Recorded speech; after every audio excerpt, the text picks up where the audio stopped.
tickets to London 2012 arrived today to be fast-tracked to their now secured village.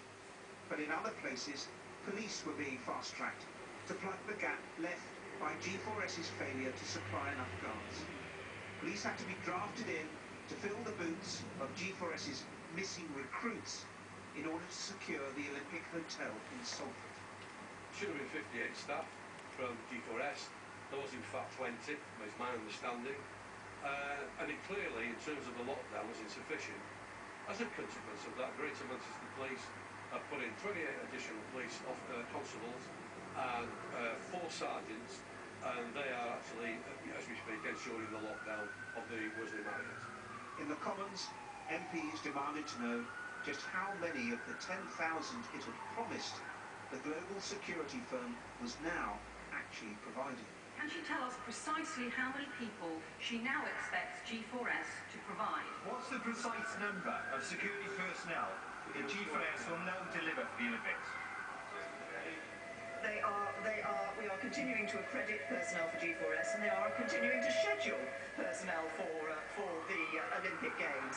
And the precise balance of the numbers that they will be providing will become clear over the next few days. The Home Secretary denied that ministers knew about the gaps in security before last week. But an internal G4S memo dated the 29th of June from Mark Hamilton, then head of Olympic security, talked of a last-minute strategy. Many of you have queried the time left with what has still to be done. It would have been an advantage to have everyone trained months in advance, but this was neither practical nor cost-effective.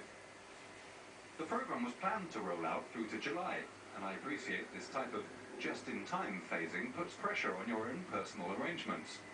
But I hope you're able to remain as flexible as possible, as we now aim to get you into a deployable status.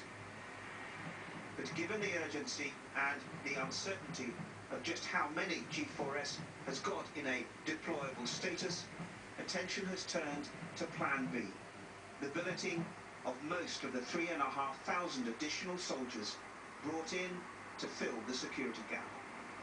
Well, Simon, we all know that Plan B will work and that the whole thing will be covered.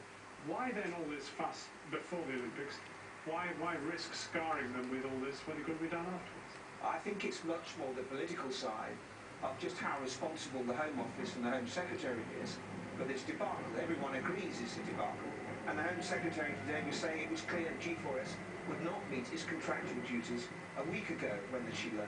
The question then becomes as to why have we got to a fortnight, 3 weeks before the Olympics had been called last week, where no one actually knew how many people were ready and available to do what G4S had promised to do.